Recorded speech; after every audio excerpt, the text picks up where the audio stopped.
जिस देश में राजनीति के लिए, स्वार्थ के लिए, मतलब के लिए जो हमारे हुक्मरान है शासन करते हैं, तो उस देश का नागरिक कभी भी खुशहाल नहीं हो सकता। समझे बात? नहीं समझे? देखिए, हमारा देश धर्मनिरपेक्ष है, वो धर्म निरपेक्ष देश भारत, जहाँ पर हर तरफ ही धर्म है, धर्म ही धर्म है, और हर बात धर्म पर टिकी हुई है। कहानियाँ धर्म की, आचरण धर्म का, सोच धर्म की, और उसको बना दिया हमने धर्म निरपेक्ष। 80 करोड़ हिंदू, उसके बाद मुस्लिम और क्रिश्चियन, 80% पॉपुलेशन 20% लोगों के कारण धर्मनिरपेक्ष हो गई। स्कूलों में जो पढ़ाई थी वो धर्म के नाम पर नहीं, सरकार के अपने कायदे और कानून के हिसाब से चलने लगी। समझे हो? आप लोग समझोगे नहीं, समझे होते तो 75 साल हो चले हमारे देश की आज़ादी को, आप लोगों ने समझा होता तो आज ये हमारे हालात ना होते, जहाँ पर धर्म के नाम पर रोज दंगा फसाद, जाति के नाम पर दंगा फसाद।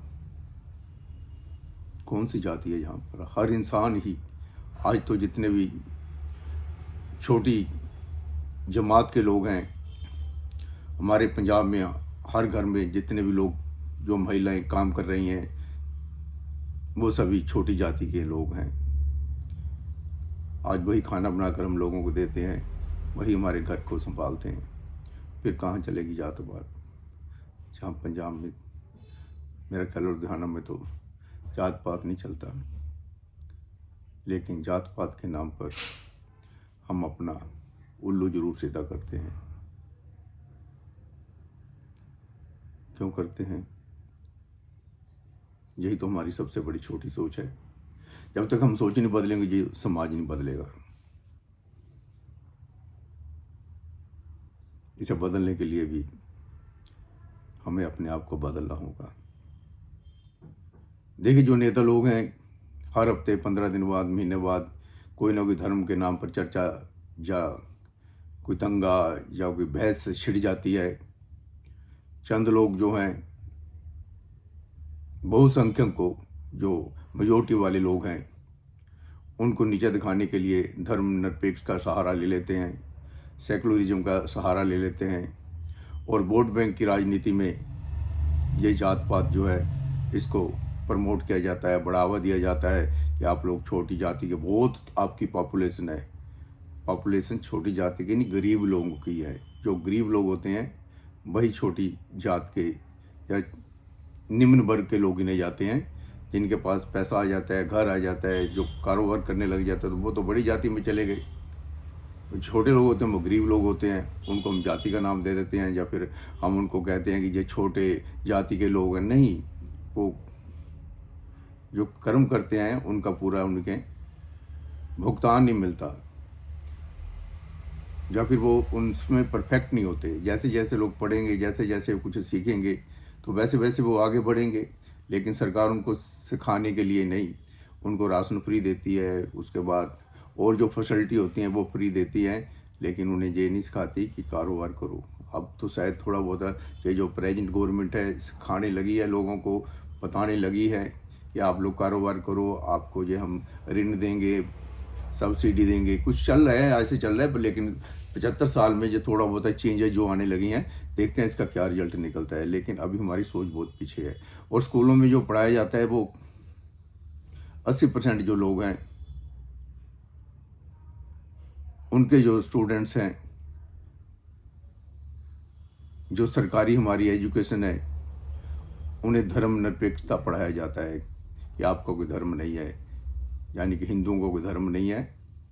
लेकिन जो दूसरी कम्युनिटी के हैं, जो क्रिश्चियन स्कूल हैं या मदरसे हैं, जहाँ पूरी वो अपनी शिक्षा लेते हैं धर्म के नाम पर, लेकिन हमारे बच्चों को धर्म से तोड़ दिया गया है। कोई बात नहीं है, देर है दुरुस्त है, सोशल मीडिया है, अब चर्चा चलती रहेंगी इसके ऊपर। लेकिन जो छोटे मोटे नेता लोग होते हैं ना,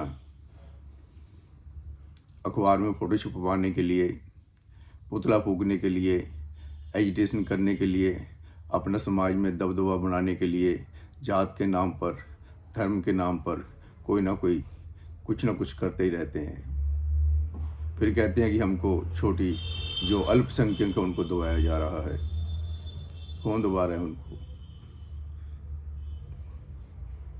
कुछ भी तो नहीं। आज तक तो बहुत संख्यक जो है ना, मेजॉरिटी वालों को दबाया गया है धर्मनिरपेक्षता के नाम पर। इसके बारे में विचार करना होगा। सबसे बड़ी इंसानियत होती है, और इंसानियत जहाँ धर्मनिरपेक्ष देश में ख़त्म हो चुकी है, जहाँ पर धर्म ही धर्म, हर गली मोहल्ले कूचे पर हर जगह धर्म ही धर्म, तो फिर ये धर्मनिरपेक्ष कैसे हो गया भैया? कैसे हो गया भाई? हाँ लाला जी, कैसे हो गया जी? मेरे को तो समझ नहीं आता। जहाँ इतने प्रोफेसर हैं, इतने डॉक्टर हैं, इतने इंटेलेक्चुअल लोग हैं, इतने ज्ञानवान जो कथावाचक हैं, पता नहीं क्या सोचते हैं? इतना घर घर गली गली मोहल्ले मोहल्ले ज्ञानी लोग बैठे हैं, समझदार लोग बैठे हैं, कथावाचक बैठे हैं, लेकिन समझा क्या रहे हैं लोगों को? लोग क्या समझ रहे हैं? वो कुछ नहीं समझ रहे। वो उनके पास जाते हैं, महाराज हमारा कारोबार चल जाए, हमारे घर में जो बहू रानी है या जो हमारे परिवार में क्लेश है वो ठीक हो जाए। वो जाने के बाद टोट के लेकर जाते हैं कि हमें कुछ ना कुछ फ़ायदा हो जहाँ जाने से, क्योंकि वो ऐसे नहीं जाते कि इंसानियत, कि हम किसी का भला करें, किसी इंसान के जो किसी मुसीबत में है उसके काम आए, लेकिन हम तो मुसीबत क्रिएट करते हैं, चुगली करते हैं। करते हो ना लाला जी? हैं सुबह से बैठे पैसे कमा रहे हो ना, कमा लो, कोई बात नहीं। बड़ी गाड़ी लेनी है, पड़ोसियों ने लिया, उससे बड़ी लोगे आप, लगा दे। 2-3 घंटे काम फालतू करना है, अपनी ये जो ज़िंदगी है ना इसी में लगा दे, नोट कमा। कोई नहीं जानता तेरे को। सड़क पर चलते हो तो देखना कितने लोग गाड़ियों में जा रहे हैं, कौन जा रहा है, कौन जानता है किसी को? कोई नहीं जानता। किसी के पास कितनी बड़ी गाड़ी है, कितनी बड़ी कोठी है, कोई नहीं जानता। मैं तो जब देखता हूँ यार ये बड़ी कौन है, जो कोई नहीं, पता नहीं हमें मालूम कौन है कौन नहीं है। लेकिन ये गली मोहल्लों वाले नेता जो होते हैं उनका होर्डिंग फ्लैक्स लगा होता है सड़क के किनारे पर, चौराहे पर, उसका लोगों को पता चल जाता है यार ये नेता है। बैसाखी की बधाई हो, दिवाली की बधाई हो, होली की बधाई हो, 26 जनवरी, 15 अगस्त, नवा साल, वो बधाई वाला इतना बड़ा लगा रखा होता है उसने फ्लैक्स, उस पर अपना बड़ा फोटो लगा रखा होता है कि मैं नेता हूँ, मैं समाज का ठेकेदार हूँ। और पुलिस वाले भी, जो प्रशासन होता है, जो आम लोग होते हैं, उसे नेता मान लेते हैं। वाह, इसका फ़ोटो लग गया, बहुत बड़ा बंदा हो गया। हमारी कचहरी में भी लोगों ने ना, बहुत सारे वकील जो हैं वो भी लगा लेते हैं फ़ोटो। जो आम लोग आते हैं कहते हैं अरे यार ये तो बहुत बड़ा वकील है, इसका तो फ़ोटो लगा वो इधर। अरे आप भी लगा लो, आप भी लिख दो। अब क्या आ रहे हैं? अब आ रहे हैं, अब कोई त्यौहार आ रहा है ना, लिख दो। मई में मजदूर डे आ रहा है, और उसके बाद बरसात डे आएगा, उसके बाद मेंढक टर करते हैं, मेंढक डे आएगा। ऐसे ऐसे करके जो डे आते हैं ना उनको आप सेलिब्रेट कीजिए, बड़ी बड़ी फ्लैक्स पे बोर्ड लगाइए, आपका नाम रोशन होगा। फिर लोग कहेंगे वाह ये बड़ा आदमी है। क्या छोटे छोटे सोच के लोग हैं, कितनी छोटी सोच है आप लोगों की। सफ़र पे आए हैं यात्रीगण,